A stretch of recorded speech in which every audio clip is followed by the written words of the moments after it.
नमस्कार साथियों, मैं बाल मुकुंद धुरिया। पंचायत चुनाव का रिजल्ट आ गया है। आप सब जानते हैं सत्ता और सरकार ने किस तरह से पूरा खेल किया और मेयर की ज्यादातर पदों पे करीब करीब सारे पे भारतीय जनता पार्टी जीती है। उससे छोटे जो निकाय हैं पंचायत और परिषद, उसमें सपा ने भी और बसपा ने भी जीत दर्ज की है। लेकिन यहाँ उस पर आज चर्चा करने के लिए नहीं सोच रहे हैं।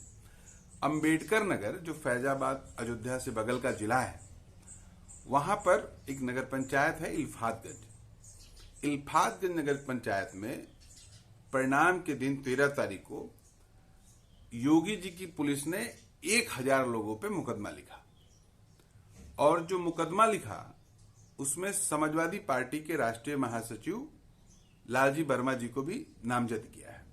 ये वही लालजी वर्मा जी हैं जो मायावती जी के सरकार में संसदीय कार्य मंत्री रह चुके हैं और बड़े बड़े पदों पर सुशोभित कर चुके हैं, कई बार के विधायक हैं।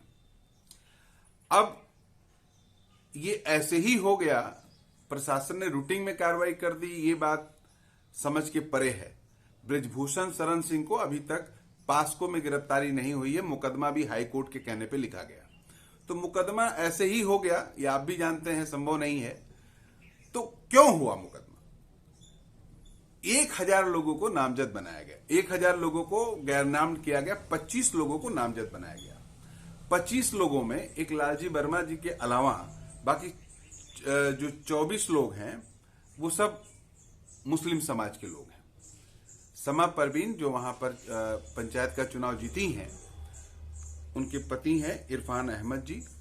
इन्होंने रेनू वाइफ ऑफ अजय कुमार को हरा के चुनाव जीता है। वो भारतीय जनता पार्टी के कैंडिडेट थे। इन लोगों के ऊपर आरोप ये लगाया गया कि जीत के बाद ये जुलूस निकाल रहे थे और जुलूस निकाल के भाजपा कैंडिडेट के घर पे गए और वहां फिर हमला उमला, पत्थर उत्थर, बम वम तक की भी बात लोग कर रहे हैं। ये सब तामझाम करके फिर वो खर्रा सा तहरीर दिए और तहरीर पे अंबेडकर नगर की बहादुर पुलिस ने मुकदमा लिख लिया। तो जो मुकदमा लिखा है, मैंने सोचा आपसे जरा चर्चा कर लूं इस पे। उसमें जो धाराएं लगाई गई हैं 147, 148, 149, 188, 295 ए, 153 ए, 352, 504, 506 आपराधिक कानून संशोधन अधिनियम 1932 के अंतर्गत 7 आईपीसी, इतनी धाराएं लगाई गई हैं। अब आप सोचिए, इतनी धाराएं लगाई गई हैं, 1000 मुलजिम है जिसमें 25 नामजद हैं और एक वर्तमान विधायक पूर्व मंत्री भी नामजद हैं।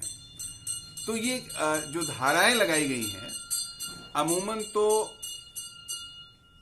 इन धाराओं को लिखने में पुलिस को बड़ी मशक्कत करनी पड़ी होगी, क्योंकि उसमें 147 जो बलवा का धारा है, 2 वर्ष की सजा है और बलवा में शामिल होके घटना को अंजाम देना 2 से 3 साल की सजा है। धारा 148, धारा 149 आईपीसी ये अंग्रेजों के जमाने में लगा करता था, जब अंग्रेज विद्रोह को रोकने के लिए भारतीय जनता के ऊपर लगाते थे। सोचिए कितना मेहनत किया है पुलिस ने। उस दौर की धारा है, जो धारा 149 आईपीसी इधर आपको सुनाई नहीं पड़ती होगी, लेकिन अंबेडकर नगर में दिखाई पड़ रही है। तो विधायक जी और जो जिला नगर पंचायत अध्यक्ष जीती हैं, उनके पति, ये लोग मिलके एकदम भीड़ इकट्ठा किए और पूरा सरकार के खिलाफ खड़े हो गए। अब जान लीजिए, सरकार गिरा नहीं देते, इतने भर की गनीमत थी। इससे आक्रोशित होकर धारा 149 लगा दिया गया। 188 सरकार के आदेश का उल्लंघन, जैसे लॉकडाउन में कोई निकल जाता तो उसके ऊपर 188 लगता है, 188 आईपीसी, तो वो भी इसमें लगाया गया है। अब 295 धार्मिक दुर्भावना फैलाना। अब यहां धार्मिक कहां से आ गया? लेकिन भारतीय जनता पार्टी की सरकार, भारतीय जनता पार्टी की पुलिस और भारतीय जनता पार्टी का नेता अगर मुकदमा लिखाए तो उसमें धार्मिक वाला एंगल अगर ना आए, तब तो फिर सब बेकार है। काहे की अपनी सरकार, काहे का अपना पूरा रुतबा। तो ये धारा बहुत ही वाजिब है कि लगना चाहिए। चूंकि सारे लोग मुस्लिम समाज के हैं, समाजवादी पार्टी से जीते हैं और लालजी वर्मा वहां थे भी नहीं शायद, और उनको भी चूंकि नामजद किया है, तो बाकी लोग सब मिलके वो एक धर्म के खिलाफ भी पूरा मोर्चा खोल दिए थे। ये पुलिस के हिसाब से ऐसा हुआ। तो 295 ए हो गया, 153 ए सद्भावना बिगाड़ना, दोनों करीब करीब एक ही है। अब सामाजिक सौहार्द और सद्भावना का वहां पर जबरदस्त उल्लंघन हो रहा था। 504, 506 धमकी देना, शांति भंग करना, 2 साल से लेके के आसपास की सजा है। लेकिन इस सबसे आगे बढ़ के जो आपराधिक कानून संशोधन अधिनियम 1932 के तहत 7 आईपीसी जो धारा लगाई गई है, वो है कि उसका कर ये घटना करवाना। पहले से लोग मिल के योजना बनाए होंगे, चुनाव की काउंटिंग के पहले, काउंटिंग के पहले या 2-3 दिन पहले मिलके ये 1000 लोग मिलके इकट्ठा बैठे होंगे। इन लोगों ने योजना बनाई होगी और योजना बना के ये तय किया होगा कि जब हम लोग जीतेंगे तो ऐसे जुलूस निकालेंगे और उसके घर पे जाके फिर ये सब करके धार्मिक भावना बिगाड़ेंगे और ये सब तामझाम करेंगे। इस 120 बी इसी तरह की धारा आती है, लेकिन यहां पर उकसाना हुआ है, योजना बनाना नहीं, उकसा के कराना। तो कौन लोग उकसाए हैं? तो उसमें आ ही गया है भाई, लालजी वर्मा जी पूर्व मंत्री हैं और इन्होंने ही उकसाया है। ये सब चीजें क्या दिखाती हैं? ये सब चीजें दिखाती हैं कि कैसे योजनाबद्ध तरीके से भारतीय जनता पार्टी ने वहां खींच उतारा है। और ये 2024 की तैयारी के संदर्भ में आप देख सकते हैं।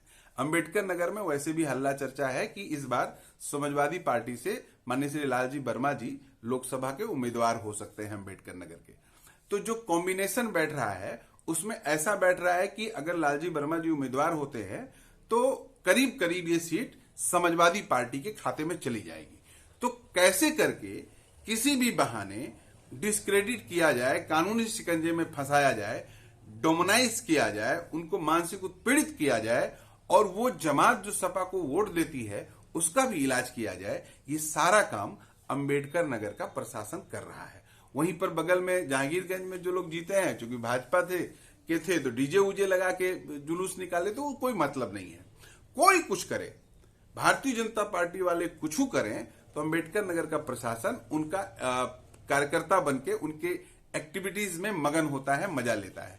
लेकिन खबरदार सपा वाले कुछ कर दिए तो छोड़ेंगे नहीं। तो ये पृष्ठभूमि लग रही है 2024 के पहले भी एक घेरेबंदी करने की। अब आप सुनेंगे, हमने तो ये बताया, पुलिस ने ये लिखा, अभी कप्तान साहब और डीएम साहब बैठ के बता रहे हैं। कल रात में 9:30 बजे के करीब जो है, जो इल्तिफातगंज नगर निकाय के जो मतगणना कल हो रही थी, उसमें जो प्रथम थे और जो द्वितीय थे, तो वो लोग के रात में उनके बीच में, या कह लीजिए कि उनके समर्थकों के बीच में कुछ कहासुनी हो गई थी और आपस में उनकी नारेबाजी हुई। तो जैसे भी ये खबर आई थी तो पुलिस ने वहाँ पर पहुंची और सबको, दोनों पक्षों को, मजिस्ट्रेट भी पहुंच गए थे, दोनों पक्षों को समझा बुझाकर शांत कर दिया गया है और वहाँ पे मौके पर फोर्स तैनात कर दी गई है। और इस वक्त जो वर्तमान समय में पूरी तरह से स्थिति एकदम शांत है, सौहार्दपूर्ण वातावरण वहाँ पे बना हुआ है। यह एक क्षणिक उत्तेजना के जो क्षण थे जिसकी वजह से आपस में हल्ला गुल्ला हुआ। कुछ ने जो कह सकते हैं कि 15-16 साल के कुछ ऐसे लड़के थे जो हल्ला गुल्ला वहाँ मचाने लगे थे, तो पुलिस जाके उनको बहुत अच्छी तरह से कह सकते हैं कि उसके साथ समझा के उनको सबको अलग करके सबको घरों को भेज दिया गया था और फोर्स तैनात कर दी गई है और मौके पे इस वक्त किसी प्रकार की कोई दिक्कत नहीं है। देखिए, वो तो जो कुछ भी लोगों ने वहाँ पर एक तहरीर दिया है और तहरीर देने पर जो पुलिस का ये प्राथमिक कर्तव्य होता है कि वह मुकदमा दर्ज करे, उसके बाद जो विवेचना होती है और उसी हिसाब से तथ्य इकट्ठे किए जाते हैं और फिर कार्रवाई की जाती है। अब ये कह रहे हैं कि ये सब कुछ नहीं हुआ, एक छोटी सी घटना थी और फिर शाम को सब हला भला हो गया। तो ये धरवा कैसे लगा दिए, ये घेरेबंदियां कैसे कर रहे हैं? 1000 लोगों से अगर 400-500 लोगों को बारी बारी पकड़ के आपके इल्तिफातगंज के इंस्पेक्टर साहब वसूली शुरू कर देंगे तो करोड़ रुपए का खेल होगा, जो अंबेडकर नगर में पुलिस कर रही है। किसी का भी नाम थाना पुलिस में आ जाए, 2-4-10 हजार इलाज करवाए बिना वो आदमी नहीं जा सकता है। तो ये खेल चल रहा है और इस खेल को समझना होगा और इसका मुंहतोड़ जवाब देने के लिए अंबेडकर नगर में मेरा अपील है अखिलेश जी से कि अब ये चीजें नहीं चलेंगी। मैंने पहले भी अंबेडकर नगर के भीतर में भी इस बात को कहा था कि प्रशासन और भाजपा अपनी तैयारी पे है, अर्जी फर्जी देने से काम नहीं होगा, सड़कों पे उतर के इनसे हिसाब किताब करना होगा। देश और प्रदेश संविधान और कानून से चलेगा, भाजपाइयों की मर्जी से नहीं चलेगा। और जो करना है भाजपाइयों कर लो, अंबेडकर नगर की जनता सब देख रही है। जो हश्र पूरे जिले में इस बार हुआ है, हश्र उससे भी बुरा होगा चुनाव में, और जनता इसको समझ रही है। इसका जवाब देगी। आप भी सोचिएगा जरा। नमस्कार। इस पूरे प्रकरण पे लालजी वर्मा जी क्या कहते हैं वो भी जरा सुनिए। हुआ इल्फातगंज में जीत की खुशी में कुछ उत्साहित लड़कों ने नारा लगाया और अपनी शर्ट उठा के ऊपर फेंक रहे थे, आसमान पे उड़ा रहे थे। इसके अलावा कुछ भी नहीं हुआ और पुलिस ने जैसे ही डंडा बाजा वो सब अपने घरों में चले गए।